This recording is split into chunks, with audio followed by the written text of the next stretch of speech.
नमस्कार। कभी सोचा है कि एक फिल्म सिर्फ एंटरटेनमेंट होती है या फिर एक बहुत ताकतवर पॉलिटिकल टूल भी हो सकती है? आज हम एक फिक्शनल फिल्म धुरंधर 2 की एक बहुत तीखी आलोचना को समझने की कोशिश करेंगे। ये आलोचना दावा करती है कि ये फिल्म सिर्फ एक कहानी नहीं बल्कि एक बहुत सोचा समझा चुनावी विज्ञापन है। आइए इस एनालिसिस की एक-एक परत को खोलकर देखते हैं। और इसी एक लाइन से पूरी बहस शुरू होती है। सोर्स का तर्क ये है कि एंटरटेनमेंट के पर्दे के पीछे ये फिल्म एक खास पॉलिटिकल एजेंडा को आगे बढ़ा रही है। मतलब ये सिर्फ एक फिल्म नहीं बल्कि एक मिशन है। तो इस दावे को ठीक से समझने के लिए हम अपनी पड़ताल को 5 हिस्सों में देखेंगे। सबसे पहले हम पूछेंगे, ये फिल्म है या विज्ञापन? फिर उन प्रोपेगेंडा टेक्निक्स पर नजर डालेंगे जिनके इस्तेमाल का आरोप है।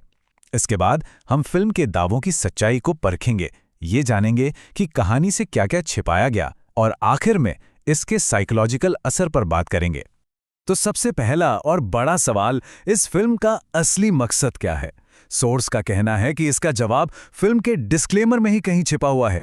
सोर्स का तर्क है कि फिल्म का ये कहना कि ये वास्तविक घटनाओं से प्रेरित है, असल में एक लीगल चीट कोड की तरह है। ये एक ऐसी धुंधली लाइन बनाने की कोशिश है जहां देखने वाला ये समझ ही ना पाए कि सच कहां खत्म हो रहा है और फिक्शन कहां से शुरू हो रहा है। सोर्स इसे एक बड़े दिलचस्प उदाहरण से समझाता है। मान लीजिए आप एक केचप की बोतल खरीदते हैं, उस पर लिखा है फ्रेश टोमेटो, लेकिन वो सिर्फ ब्रांड का नाम है, अंदर तो केचप ही है।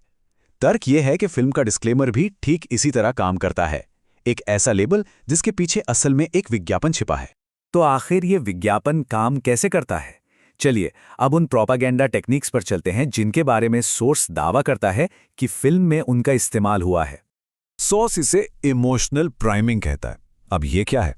इसको ऐसे समझिए जैसे कोई आपको पहले एक बहुत तीखी मिर्च खिला दे। जाहिर है आपका मन फौरन कुछ मीठा खाने का करेगा। ठीक वैसे ही फिल्म की शुरुआत में ही एक नफरत भरा सीन दिखाकर दर्शकों के मन में गुस्सा भर दिया जाता है ताकि वो आगे की कहानी को बिना सवाल किए मान लें। अब ये एक बड़ी दिलचस्प और कह सकते हैं कि चालाक टेक्निक है।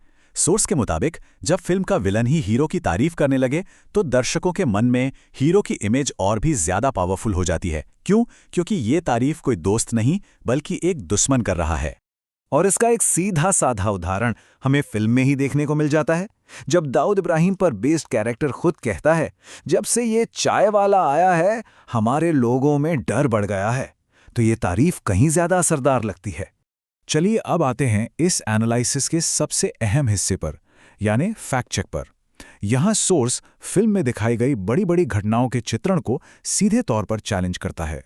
फिल्म में एक नैरेटिव ये बनाया गया है कि कुछ विदेशी ताकतें थीं जो एनजीओज, मीडिया और यूनिवर्सिटीज को पैसा देकर मोदी को चुनाव जीतने से रोकना चाहती थीं। लेकिन सोर्स इसके जवाब में कुछ ऐसे फैक्ट सामने रखता है जो कहानी को बिल्कुल पलट देते हैं। जैसे कि चुनाव से ठीक पहले अमेरिकी एम्बेसडर ने मोदी से मुलाकात की थी, चुनाव जीतने पर प्रेसिडेंट ओबामा ने खुद फोन करके बधाई दी थी, यहाँ तक कि पाकिस्तान के पूर्व आईएसआई चीफ ने भी मोदी को प्रधानमंत्री के तौर पर अपनी पसंद बताया था। ये फैक्ट्स फिल्म के दावे से बिल्कुल अलग तस्वीर दिखाते हैं। अब बात करते हैं नोटबंदी की। फिल्म में इसे राष्ट्रीय सुरक्षा के लिए एक मास्टर स्ट्रोक की तरह दिखाया गया है, जिसका मकसद था एक बड़े टेरर फंडिंग प्लॉट को रोकना। लेकिन सोर्स आरबीआई के एनुअल रिपोर्ट का हवाला देकर एक ऐसा नंबर सामने रखता है जो चौंकाने वाला है। फिल्म के 60,000 करोड़ के दावे के बिल्कुल उलट उस साल सिर्फ 43 करोड़ रुपए के नकली नोट पकड़े गए थे। जी हां, 60,000 करोड़ नहीं, सिर्फ 43 करोड़। तो यहां पर फिल्म की कहानी और असल आंकड़ों के बीच एक बहुत बड़ा गैप दिखाई देता है। एक तरफ फिल्म इसे मास्टर स्ट्रोक बताती है तो दूसरी तरफ सोर्स हमें इकोनॉमी में आई गिरावट और इससे हुई मानवीय त्रासदियों के गंभीर आंकड़े दिखाता है। कहते हैं कि कोई भी कहानी उतनी ही सच होती है जितना वो बताती है, लेकिन जो बातें वो छिपा जाती हैं उनका क्या? चलिए देखते हैं सोर्स के मुताबिक इस फिल्म ने क्या-क्या नजरअंदाज किया।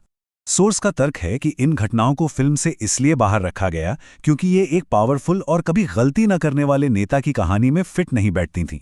जैसे दिसंबर 2015 में प्रधानमंत्री की पाकिस्तान यात्रा और उसके सिर्फ 8 दिन बाद पठानकोट पर आतंकी हमला, या फिर फरवरी 2019 का पुलवामा अटैक जो 11 इंटेलिजेंस वार्निंग्स के बावजूद हुआ। ये घटनाएं उस परफेक्ट कहानी से मेल नहीं खाती थी जिसे फिल्म बनाना चाहती थी। अब हम सोर्स के सबसे गंभीर दावे पर आते हैं। दावा यह है कि फिल्म का असली मकसद दर्शकों की याददाश्त को ही बदल देना है। गैसलाइटिंग एक साइकोलॉजिकल टर्म है। आसान भाषा में इसका मतलब है किसी के दिमाग के साथ इस तरह खेलना कि उसे अपनी ही याददाश्त, अपने ही अनुभव पर शक होने लगे। उसे लगने लगे कि जो उसने देखा या महसूस किया वो सच था ही नहीं।